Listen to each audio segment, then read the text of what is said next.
Dans cette vidéo, je vais te montrer les erreurs à ne surtout pas faire lorsque tu souhaites publier une vidéo sur YouTube et qu'elle soit mise en avant par l'algorithme. Comme c'est le cas sur cette chaîne où je viens de commencer à publier il y a tout juste 3 mois et déjà les résultats sont là, plusieurs centaines de dollars par jour et on le voit même 5498 revenus de générés. Mais des chaînes comme ça, j'en ai de nombreuses, je t'en montrerai juste une autre. Ici, 10 millions de vues, 14 000 dollars et des journées qui vont même jusqu'à 1700 dollars. Et attends, je te mets juste tout ça en euros pour te montrer que tout est bien réel. Hop, si je convertis en euros, ça fait donc des journées à 1518 euros. Et en plus, on voit que c'est reparti pour continuer à monter. Bref, si tu veux apprendre à faire tout ça, tu es sur la bonne chaîne. Car il y a énormément de personnes qui font malheureusement n'importe quoi. Et oui, YouTube, c'est un écosystème que tout le monde connaît, mais personne ne sait véritablement comment est-ce qu'il fonctionne. Donc on commence de suite avec la première erreur à ne surtout pas commettre. Premièrement, le fait de partager son lien de vidéo ou sa vidéo même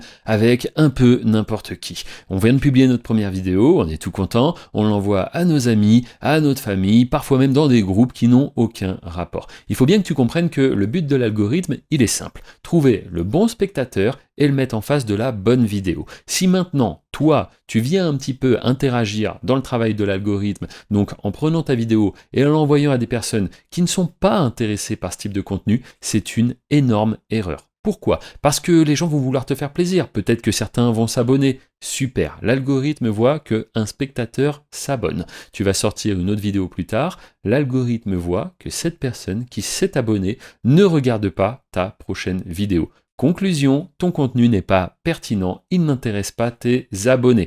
Donc c'est véritablement à éviter. Ensuite, deuxième erreur, éviter de regarder ces vidéos soi-même. Ça peut paraître logique, mais crois-moi, il y a encore trop de personnes qui publient une vidéo, puis ils sont tellement, entre guillemets, c'est pas méchant, mais fiers de leur contenu, qu'ils le regardent eux-mêmes. Et ça, véritablement, c'est à éviter. Allô, on est en 2026-2027, YouTube est totalement capable de voir qui regarde quoi. Et donc, si tu publies une vidéo et qu'après c'est toi qui la regardes en boucle, YouTube le voit. C'est une grosse erreur. Ne regarde pas tes vidéos toi-même. Mais du coup, tu dois te dire, qu'est-ce que je peux faire? Qu'est-ce que je peux faire pour améliorer une fois que ma vidéo est mise en ligne? Eh bien déjà, surveiller les commentaires. Si tu vois des personnes venir commenter ta vidéo, tu y réponds le plus rapidement possible. C'est hyper important déjà d'une pour l'algorithme, il va voir qu'il y a de l'interaction sous ta vidéo et ça, il adore. Mais aussi, plus tu réponds vite, plus la personne qui avait mis le premier commentaire auquel tu viens de répondre est susceptible de venir à son tour rajouter une autre réponse. Et là, tu crées un petit peu des fils de discussion, tu vois. Maintenant, il y a aussi les CTA, Call to Action.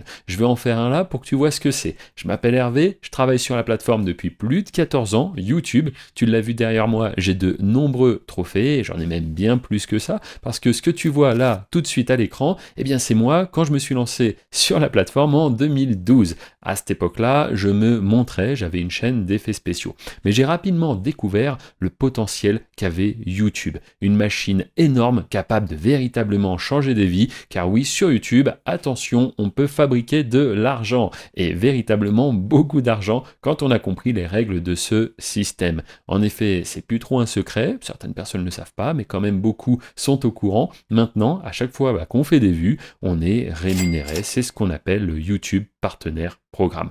Pour l'intégrer, il faut avoir 1000 abonnés et 4000 heures de visionnage. Et ensuite, à chaque fois que tu feras des vues, tu seras payé. Et ça, c'est ce que j'apprends maintenant depuis plus de 2 ans aux personnes qui sont dans ma formation, dans mon accompagnement YouTube Business. Dans la description, tu trouveras un lien pour en savoir beaucoup plus et aussi tu trouveras une chaîne YouTube de témoignages et de podcasts où cette fois-ci ce sont les personnes que j'ai accompagnées qui nous partagent leur parcours mais surtout leurs résultats et ça c'est hyper inspirant. Que ce soit pour créer une source complémentaire de revenus à côté de ton travail ou bien que ce soit même pour remplacer ton travail actuel par mettre des vidéos en ligne, travailler sur YouTube, sache que c'est possible. Et encore plus aujourd'hui avec l'arrivée de l'intelligence artificielle qui nous aide à créer du contenu toujours de meilleure qualité. Bref, je t'en reparle un tout petit peu plus tard. Maintenant, je sais que quand on est débutant, on veut que tout aille vite. Et il y en a qui vont faire une autre erreur, c'est le fait de changer trop rapidement ton titre, ta description, tes tags ou bien même ta miniature. Ça y est, t'as cliqué sur public. La vidéo, elle est en ligne. Et tu te rends compte que ça fait déjà 30 minutes, 1 heure, 2 heures, 3 heures,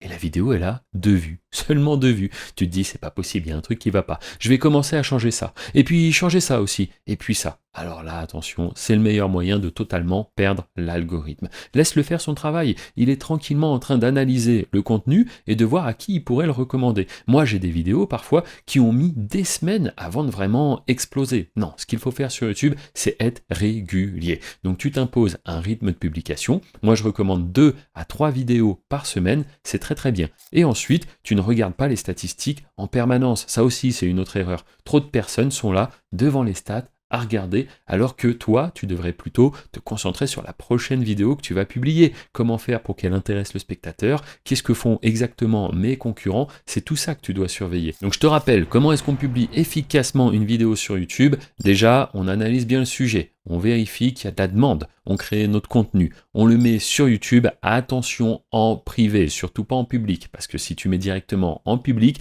tu risques de proposer aux spectateurs une vidéo qui n'est même pas en haute définition et qui n'a peut-être même pas un titre, une description et des tags optimisés. Donc déjà, on la met en privé. Ensuite, on prend le temps justement de faire un bon SEO, c'est le référencement de notre vidéo, c'est ça qui va expliquer en partie à l'algorithme de quoi parle notre vidéo, quel est le sujet, quelle est la thématique. Donc c'est hyper important. T'imagines bien que si on ne prend pas le temps de faire ça sérieusement, YouTube ne va pas savoir à qui recommander un contenu s'il a déjà pas compris le sujet du contenu. Donc on va faire un bon SEO. Et puis ensuite, tout simplement, on va regarder comment ça se passe, mais sans non plus être devant tous les jours, 7 jours sur 7. C'est un peu comme un cycliste, tu vois, qui sera en train de monter une colline, il est la tête dans le guidon, il est concentré, il n'est pas là toujours à regarder le nombre de mètres qu'il a fait, etc. Ben toi, c'est pareil. YouTube, c'est un marathon, ça n'est pas une course. Et en parlant de choses qui servent pas à grand chose, je peux aussi te parler des shorts. Alors les shorts, tout le monde te dit, il faut faire des shorts, c'est énorme, regarde, ça fait plein de vues rapidement, etc., etc.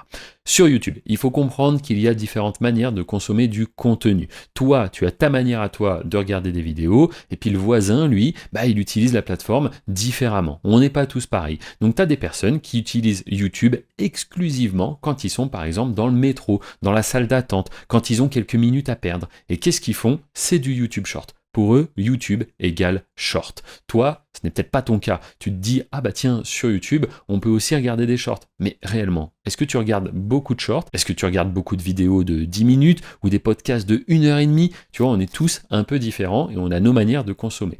Donc faire du short, c'est une mauvaise idée en vérité. Pourquoi? Parce que tu vas passer du temps à créer du contenu, de manière que ce soit des shorts ou des vidéos normales, il faut du temps pour créer le contenu. Donc tu vas créer des shorts, tu vas les publier, et puis derrière, super, tu vas commencer à avoir des abonnés qui veulent regarder des shorts. Et toi, tu vas leur proposer des vidéos de 15, 20, 30 minutes parfois, et là, tu te diras, je comprends pas, je fais des abonnés, je publie, ça fait pas de vues. Bah oui, parce que les gens qui s'abonnent à travers les shorts sont là pour regarder, attention, des shorts, et non pas un autre type de contenu. Donc du coup, ce que tu fais là, c'est que tu mélanges plusieurs types d'audience sur ta chaîne, et ça ne sert à rien. Moi aujourd'hui, sur mon activité du YouTube sans visage, avec des chaînes automatisées, j'ai 3 chaînes sur le sujet. Cette chaîne de tutoriel, où tu es actuellement en train de regarder ce contenu, d'ailleurs j'espère que tu es abonné, et puis j'ai une autre chaîne de podcast, parce que ce sont des vidéos au format long, des interviews, des personnes que j'ai accompagnées, ils présentent leurs résultats. Donc déjà d'une, c'est pas exactement le même type de contenu, c'est pas la même durée, ça n'intéresse pas le même type de spectateurs. Donc j'ai fait une autre chaîne, elle est déjà à plus de 12 000 abonnés. Mais c'est pas tout, j'ai également lancé un 3e format vlog. Cette fois-ci, je présente mon quotidien, comment je fais un petit peu pour gérer ma vie de famille, mais également mon réseau de chaînes anonymes, et puis enfin, l'accompagnement, les personnes qui rejoignent ma formation. Et donc ça, je le documente à travers une 3e chaîne, qui est une chaîne de vlog. 3 chaînes, car 3 formats différents, avec des durées différentes, et surtout une approche différente. J'aurais pu tout mettre sur la même chaîne, mais c'était le meilleur moyen de perdre l'algorithme. Il aurait recommandé le vlog à des personnes qui veulent voir des podcasts, le tutoriel du dimanche à des gens qui veulent voir un vlog, bref, ça aurait fait n'importe quoi, ça aurait cassé mes statistiques et mon référencement, et surtout la confiance qu'a l'algorithme en mon contenu. Et ça, c'est hyper important. Donc si tu souhaites qu'on aille plus loin ensemble, que je t'aide à créer véritablement une source de revenus avec YouTube. Tu le sais aujourd'hui, je leur dis, mais c'est plus un secret, créer de l'argent sur YouTube, beaucoup de gens savent que c'est possible, mais ils ne savent pas comment faire, ils ne savent pas comment se lancer. Eh bien ça tombe bien, fin 2023, j'ai lancé un accompagnement qui ne cesse d'évoluer. Aujourd'hui, il y a véritablement une formation mon suivi 7 jours sur 7. Je réponds à tous les messages. Mais ce n'est pas tout, j'organise également des ateliers en direct et on a maintenant, depuis début 2026, des groupes de coaching collectif. Donc là, c'est-à-dire qu'une fois par mois, on fait un appel de groupe. Toutes celles et ceux qui veulent venir sont les bienvenus. Et puis pour les autres, il y a un replay. Bref, tout ça, c'est énormément de valeur. C'est le cœur de ma formation, de mon accompagnement. Et je te rappelle que tous les résultats des membres, tu peux les retrouver dans la description. Donc c'est encore plus parlant que quand c'est moi qui te dis les choses. Là, c'est clairement des gens qui ont suivi tout le parcours élève et qui te montrent leurs résultats. Moi, je te remercie d'avoir regardé cette vidéo. N'hésite pas à la revoir, il y a énormément de valeur. Tu peux regarder d'autres contenus sur cette chaîne, tu peux t'abonner. Et je te dis à très bientôt.